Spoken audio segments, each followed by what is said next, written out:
Well, that's the thing. A lot of people don't want to talk about it, but it's a very serious issue, and I think it's important to have that conversation, and not just in this community, but worldwide, and I'm so glad you're here to talk about this today. Greetings, Red Tie community. It's the bald guy in the red tie, John Butler, your favorite bald-headed, red tie-wearing community show host, because I'm the only host of the Red Tie Community Show, but I have a very special guest with a very serious topic today, Mr. Randy from diveguardians.org. Welcome, Mr. Randy. How are you? I'm great, John. Thank you for having me. Well, thank you. I love doing these episodes, and most of the time it's people that I know on a personal basis. We have a history together, whatnot. But you, my friend, are a new friend to the Red Tie community, and so you're here today to talk about diveguardians.org. And as of a few days ago, I didn't know what it was, but as soon as I heard it, the light bulb went off. I'm like, this is important. We need to talk about these things. So with that said, Randy, welcome to the Red Tie Community Show. Well, thank you. I'm glad to be here. Well, so tell us, what is diveguardians.org? What's the premise of it? Well, Dive Guardians is we're a nonprofit that uses the therapeutic effects of water and scuba diving to help our first responders, law enforcement, firefighters, EMTs, paramedics. As they go through their career, they develop cumulative PTSD or anxiety and all sorts of different things. And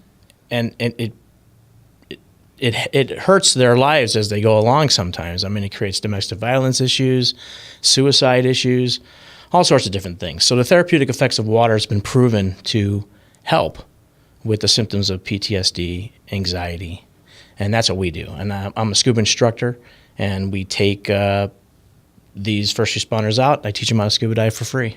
Wow. So when you're saying first responders, we're talking about police officers, fire department, EMTs? EMTs, paramedics. Basically anybody on the front lines of devastation, and sometimes not totally devastation, but like you're saying is that over the years, the little things, they all add up as far as the trauma that they experience on a day-to-day basis. Mm-hmm. And, I guess I'm kind of not walking on eggshells here, but it's like I'm very well aware that I've had a very nice life. I lost my mom to cancer, and I saw that kind of devastating effect. But I've never been in a situation of a first responder where they see some things that I think would keep you up at night, to put it politely. Is that right? I would say I'm a 24-year veteran of law enforcement myself. Okay. And I've had a long career. I'm a Marine as well, so I'm a Desert Storm veteran. So I was in the Marine Corps. Thank you for serving. Welcome. And so I've seen stuff through my life, and granted, I've developed a little bit of anxiety for stuff. And I've been using scuba diving for years. I didn't even know that it was just working. And I didn't even realize it until I started doing all of this stuff. And then law enforcement, I've seen cops have domestic violence issues because of anger management, which are all related to PTSD. I have a friend who killed himself. Firefighters, they've seen their partners burning up. They've seen people dying in fires, and it's just a hectic life. And they put it aside, and as their life goes on, as their career goes on, it just builds and builds and builds and builds. It's the same effects that happen to a first responder that happen to a combat veteran. Yeah. It's just a combat veterans is all condensed into one period of time when first responders stretch it out over 10, 15, 20 years. Wow. And so that's something I think we take for granted as a society is that, you got the good guys and the bad guys. And the good guys, they have to put up with a lot of bad stuff. And they have to see some things that, thank God, I have not had to experience, whether it's, like losing a friend or anything like that in a very grotesque way, whether it's being shot at and things like that. I can't even imagine what that does to the human mind, and so what happens, it seems like all those effects, they kind of linger, and if they're not dealt with in a diving kind of way, which I thought was so brilliant, because I've heard those things about water, is that it does have that calming effect to it. So what in your studies have you kind of come across? Well, in 2011, Johns Hopkins University, they did a study. Mm-hmm. And most of the studies that are done, granted, are on veterans. Sure. So they took 19 veterans out to the Cayman Islands. 10 of those veterans were wheeled in wheelchairs. Okay. And they were doing a study on scuba diving and the effects of dexterity and senses and all that on paraplegics and stuff like quadriplegics and people like that. So they did a control group, and then they took 10 of them diving, and 8 of them completed. And what they found a reduction, or they found more dexterity and they found more senses, but what they inadvertently discovered was an 80% reduction in PTSD symptoms that could last up to 6 weeks just from scuba diving. Wow. It's and no one's really understood it yet. I mean, I don't know if it's the calming effect of being down there, because it is very calming, or the pressures, but they noticed that it worked. 2016-17, Stanford University did another study, and they did a study with veterans, and they discovered a 79% decrease in PTSD symptoms. That's huge. So that's the proof, and like I said, I'm proof. Back in years ago, my wife at the time would tell me, "Hey, you need to go to therapy." If I started to get a little cranky, and she used diving as that's what she called it, go to therapy, and I would go scuba diving, and for some reason, it just mellows you out. So how did you get into scuba diving? Well, I got into scuba diving while I was in the military. In 1992, I learned to scuba dive. Then I got out, and I never went diving again. 2012, went to Hawaii. So like on vacation kind of thing? That was when I got married. Yeah. And my buddy bought me a scuba diving for a gift while we were out there. And I'm looking at all this gear. Last time I dove was 1992. Now it's 2012, and I don't know how to work anything. But I went anyways, and it worked out. But after that, I decided, you know what, I'm gonna go back through. And then I came back, and their association, a PADI, Professional Association of Dive Instructors, and I went through their open water and then worked my way up, and now I'm an instructor. So educate me, what does open water mean? Is that like not in a pool, it's out in the ocean? Well, open water is the basic first level of scuba diver for recreational diving. Okay. This is recreational diving. It's just open water. You go down to 60 feet. Okay. The deepest a recreational diver will go is 130, but for open water, it's just 60. Okay. Then you go to classes, and then you learn to get a little bit deeper and deeper. So where are you at on that scale? Are you? I'm an instructor, and I'm the lowest. I'm the first level instructor. I'm an open water scuba instructor, and the next level is master scuba diver trainer, which I'm working on right now. So, what's your experience like? First of all, it's on my bucket list to scuba dive. I'm going to be jumping out of a plane soon, so I'm going to check that box off. Because I love stuff like this. I grew up racing dirt bikes. I just like that kind of on the edge adrenaline, if you will. Although this is a calming effect, so maybe it's the opposite. But I do want to try it, though. So when people go down and scuba dive, what's the reaction when they come back up for the first time? Is it elation, or are they like giggly? Like, I have seen all sorts of different reactions, but by the time we get to the ocean, we've had 8 hours in the pool just training before we even get to the ocean. But I have seen a paraplegic go diving with us and been in a wheelchair for 15 years. And he comes out of the water with this huge smile on his face. And he's like, man, that's the first time I've been able to take a deep breath in 15 years, because you're laying flat. And I mean, his smile was unbelievable. And he then started skiing and, doing all sorts of crazy stuff. So it opened the door to other things. It opened the door for a lot of different things. It's really good and it's really neat to watch the transition. And you can watch it while you're under the water. So this is like a very rewarding thing for you. It is. It is. What prompted this this organization? Like, give us the backstory of that. That's got to be. Okay. Well, like I said, I got out of the Marine Corps in '92, and then I started diving in 2012. 2014-ish. I decided that it was time to go to the VA and file for my disability. Sure. Because all these little stuff that happened to me started hurting as I got older. So I did, and I got my disability. I got rated and all that. And then I kind of like, man, I feel like I need to give back. I'm getting a check from the government. I feel like I need to give back. So I wanted to do something with scuba diving. I didn't know what. My wife at the time, she wanted to do stuff with dogs for veterans.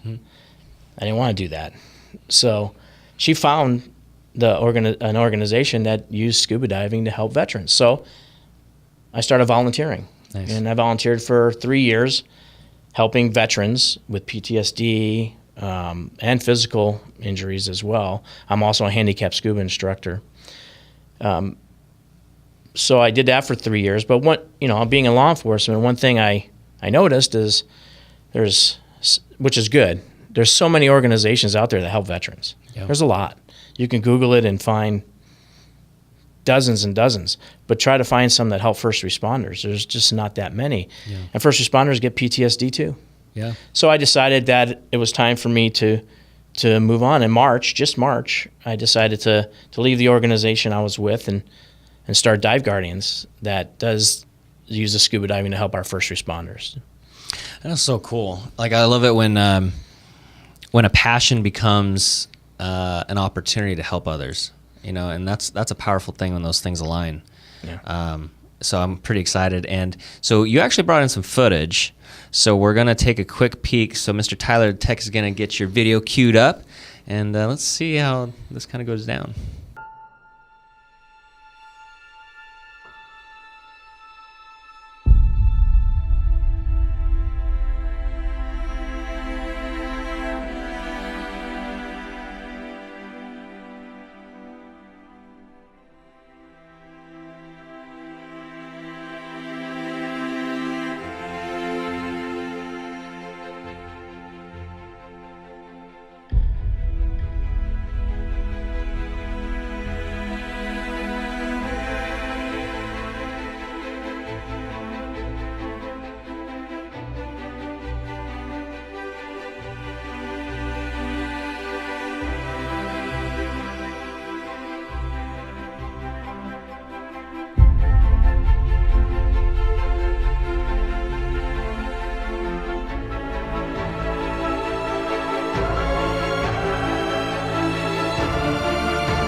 Very well done, sir. Good job.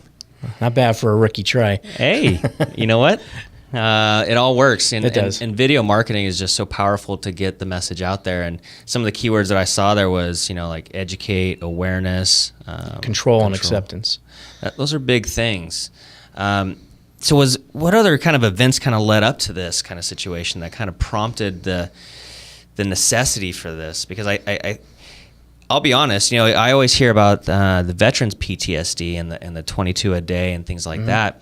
But I guess I just took it for granted that first responders are just kind of the local superheroes, and because I know a lot of law enforcement and stuff like that, and they do have that bravado. So you just go, oh, they're fine, but it's like I never stop to think about, like, man, they've seen some crazy stuff, and it probably affects them. Right, and a lot of people don't think that, Don't talk about it. They don't talk about it. If a law enforcement officer or a firefighter or a first responder in general is going through anything, heaven forbid they tell anybody about it. Right. Because that could hurt their career. Yeah. Possibly, maybe not, but they're afraid of that. Sure. But just to give you an example, 2017, line of duty deaths. Okay, this is just cops and firefighters and EMTs that died in the line of duty. It could be car crashes, could be shootings, could be accidents, heart attacks. I mean, the leading cause of death for firefighters is heart attacks, believe it or not. Is it really? Wow. But in the line of duty deaths for firefighters and EMTs, last year, in 2017, there were 93. For law enforcement, there were 129. Okay. Now, suicides, 2017. Firefighters, 103 suicides last year. And so what was the line of duty, 93? 93 in the line of duty deaths. Yeah. 103 suicides. Wow. Law enforcement, 140. Wow. So 140 So 243 first responders killed themselves last year. It's not 22 a day, but it comes out, if you do the math, to about 20 a month. Yeah. You know, and nobody ever hears about it. You know, that's a problem. You know, and that's a problem that I want to help out. That's a problem that is fixable, completely fixable. Yeah. It's just we need people paying attention to it. Go ahead. And you know, like in your video says, is awareness and educating. And I think as humans, we can fall into that path where it's like, oh man, you want to talk about something, but you have maybe a sense of shame, or just, oh, I can't talk about that, or ego, pride, all of those effects. And then also, you know, when we're amongst our tribe of our people, right? Like, you know, I'm a cop's cop, you know, or whatever it might be. I'm not gonna crack under pressure or whatever. And so we build up these walls. And unfortunately, as humans, we are emotional creatures. You know, there's the logic, but there's also emotional.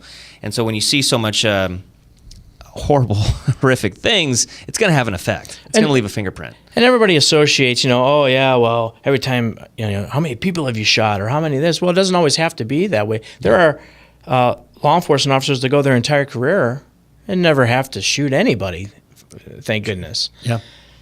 But just working every day, there are, you know, law enforcement, I mean, there are certain areas that we're not the favorite people around, so you have to deal with that, and you have to deal with political issues. Sure. You have to deal with the stress of the job, firefighters, and, you know, in 2016, just to go back just a little bit, you know, one of my best friends, her sister, married to a law enforcement officer, and known the guy for 20 years.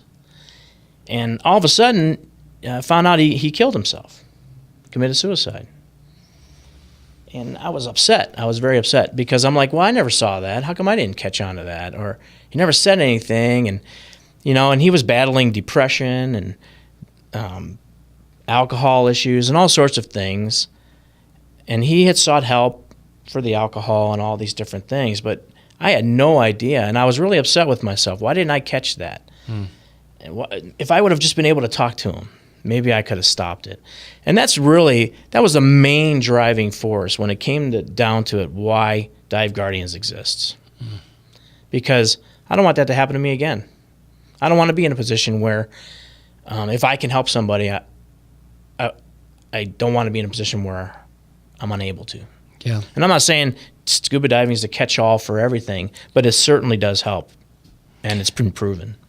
You know, and it's an avenue. It's something, like you said, because, you know, maybe those tough guys might not go sit with a counselor kind of thing, but hey, scuba diving, that sounds kind of cool, you know, like, and you know, it's not maybe licensed therapy, but if it helps and gets them one step closer in a positive direction, that's huge. That could be the difference between saving a life and losing one of our very much needed heroes in society, you know?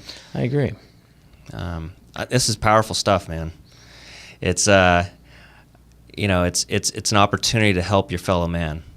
I can't wait to see what's about to happen with this. Yeah, I hope it keeps moving forward. It's moving pretty quick right now. Yeah. It started off, I mean, we've been live.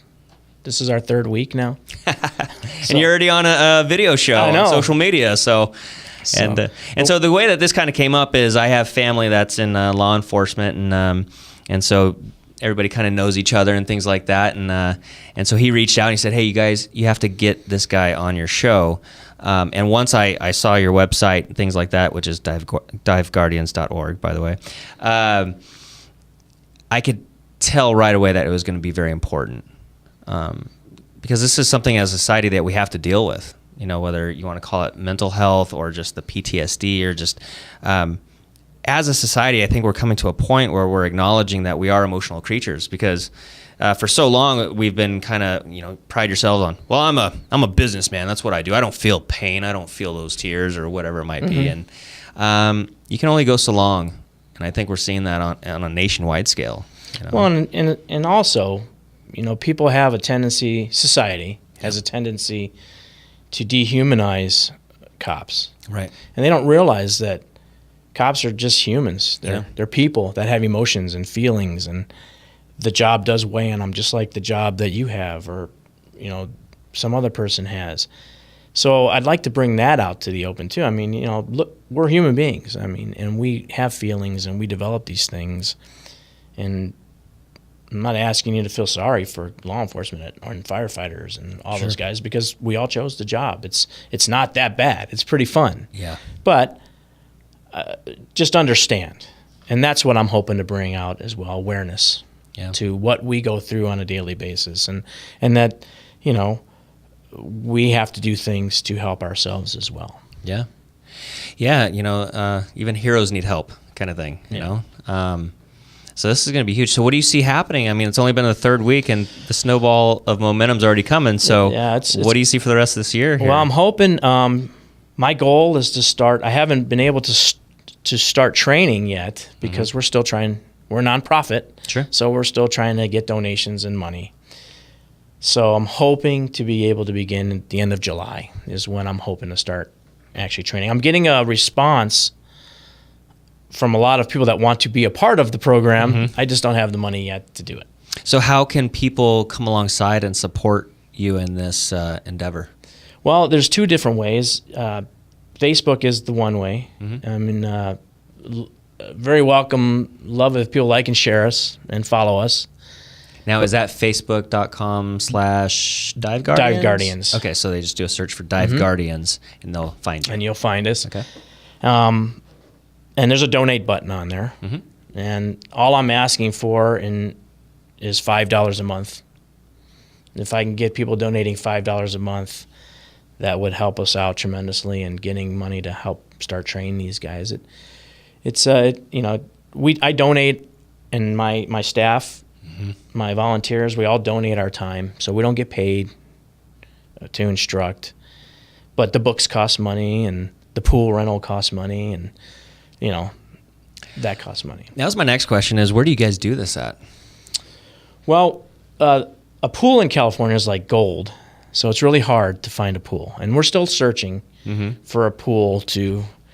Does it have to be a specific pool? Not a backyard pool. I'm talking like a high school or Olympic size type pool, or at least that kind of a size pool. Sure. And to where someone would be willing to actually help us out, either donating time to us or giving it to us at a reasonable rate. And then we use the pool. So it's 8 hours in the pool. And then we do our open water. That's the ocean part. In Catalina. We go to Catalina. And I go to Catalina for two different reasons. We do an overnighter. We'll go there on like a Monday or a Tuesday and go there and do 4 dives. Then we'll spend the night in a hotel and then do 4 more dives. Or 2 dives and then 2 dives. I'm sorry. 4 dives total. And then we'll come home. And it's relaxing. It's the best diving around here that you're going to see. Right. Is that because of water clarity? The water is very clear. Okay. I was there Sunday diving and probably about 50-foot visibility on the water, which is really good. La Jolla's close and convenient, but it's not as good a visibility, in my opinion, as Catalina. And when you have someone that's just getting in the water for the first time and they're already suffering from PTSD, or anxiety, and they already have anxiety, you want them to be as relaxed as possible. And when you can't see 5 feet in front of your face, that's not always relaxing. So no. I like to go to Catalina, where it's an easy way it's very easy to get in the water there, very easy entry, and the water's clear.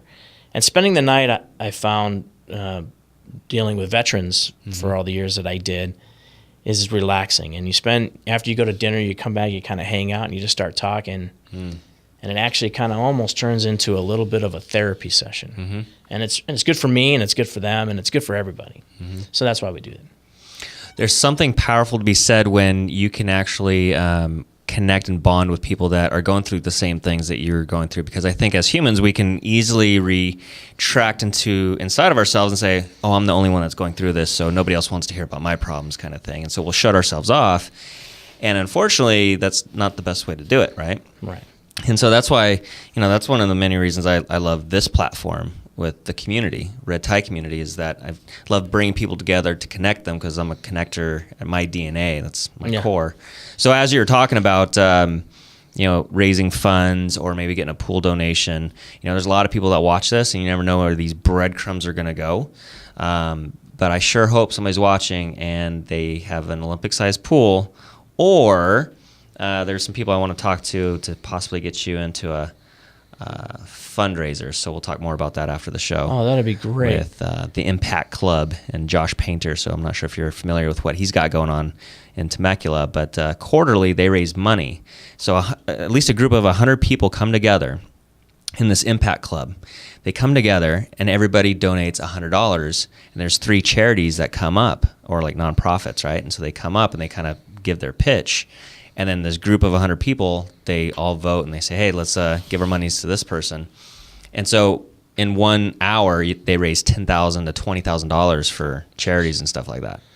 So Josh Painter, make sure you get this guy on the platform here for this next one. That would be awesome. Yeah. We're doing a shoe drive, a shoe fundraiser right now, where we're collecting shoes. Mm-hmm.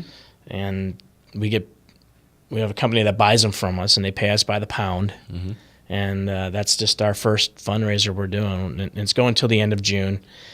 Scuba Center, Temecula. It's just a local dive shop out in Temecula. It's a drop-off point. So if you got shoes, put them in a big plastic bag, tie the shoelaces together, please, so they stay together as a pair, or put a rubber band around them, and just drop them off at Scuba Center, Temecula. It's right past Old Town, right down there. I don't have their address offhand. But So how popular is scuba diving here in Temecula? Very popular. Is it? Very, very popular. Because we're only 45 minutes to an hour to the beach. So is it that, or is it just? No, I think it's because we're so close to the ocean. I mean, this is a scuba diving. Anyway, anytime you live next to the ocean, people are going to want to scuba dive. And La Jolla really is right there. Mm-hmm. And as you've been diving a while, La Jolla is not a bad place to dive. They have different dive sites. They got La Jolla Cove, La Jolla Shores, the Marine Room. They got all different places you can dive. And then there's Laguna. Lots of different places. What's the weirdest thing you've seen scuba diving? I really haven't seen that many weird things. I've been diving for treasure ships or anything? No. I mean, the only ships I've ever seen are ships I specifically went out to dive. Yeah. There are wrecks out there, but they're put out there for specifically to dive. I've never really seen anything that anybody else didn't know about. Nothing exciting. I've never seen a great white shark. That was my next question is, did you see it? Yeah. You can see it on my face. I'm like, did you see a shark? I've seen sharks. Yeah, but not a great white. But not a great white shark. I mean, out there in La Jolla, they've got what's called a 7-gill shark, and that's about as mean as they get. That's not mean. That's as mean as I've gotten to, and then that's nothing. So, and that's usually the number one question in these scuba divers is like, are we going to see sharks? And no. You might, but I haven't. Anybody of, I don't know, our generation, people that lived through the 70s and 80s kind of thing, I think Jaws ruined a lot of us. Because that's the first thing I think of, like, oh, man, if I go in the ocean, I'm going to get eaten by a shark, guaranteed. So, no. and if you look up how many scuba divers get attacked by sharks, it's very, very small. Minimal, huh?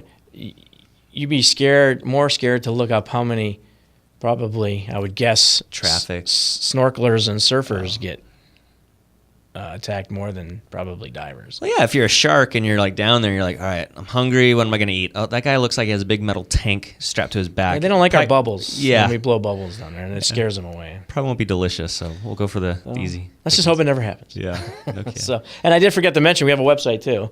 Yeah. Diveguardians.org. We have our main website's under construction right now. Yeah. So when you go to diveguardians.org, you'll see basically a one-pager website. Sure. And a little blurb that's saying, please be patient. But there's a donate button on there. So cool. You have the ability to do a one-time donation or the $5 a month. And very cool.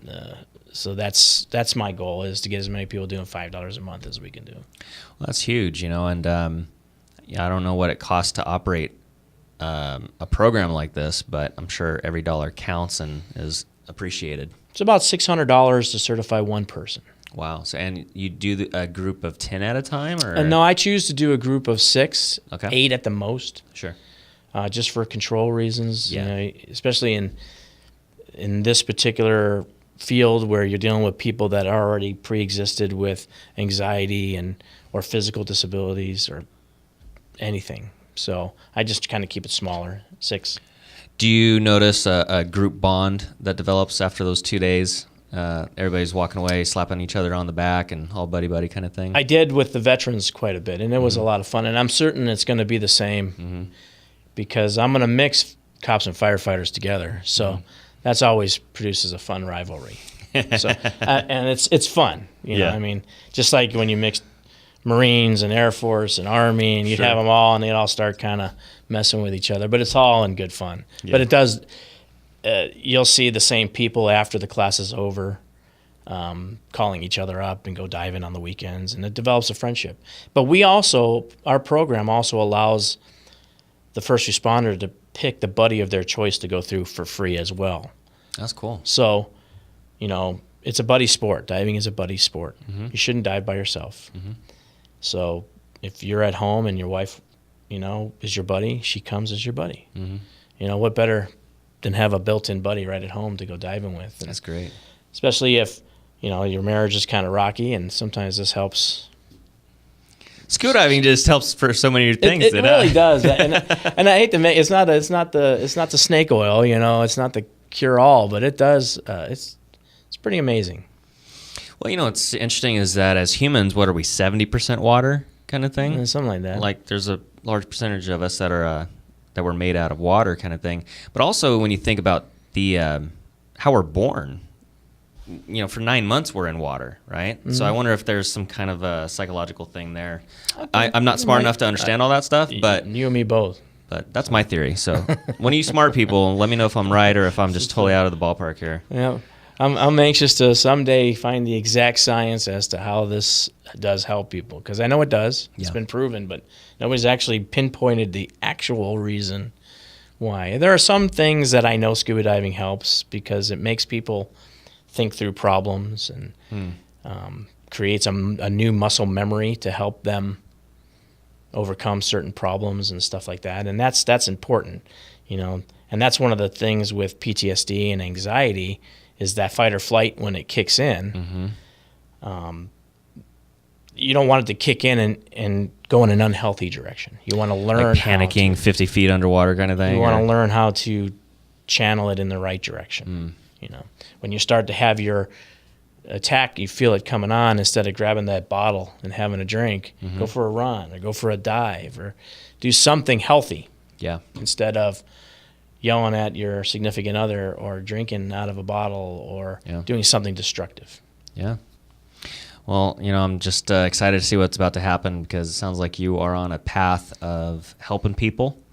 And anytime you have that pure intention, it always ends up in good results. So, Randy, thank you so much for coming on the show today. If you would like to donate to diveguardians.org, make sure you check them out. They got the PayPal up there, so you could do a one-time fee of $60, which is $5 a month. So, hey, $60 to help somebody that's helped serve our community. I think it's a great way to give back, so I will be donating to that. So, thank you for the introduction to that. And every bit helps. So if you have an Olympic-sized pool and you get Randy and about 8 other people there to go swimming around, that would be appreciated too. But Randy, you're a fantastic guy. You just radiate that, and I love stories like this. So thank you for taking your time and sharing your heart and soul with the Red Tie community. Oh, thank you so much for having me here. I appreciate it. That's going to be great, man.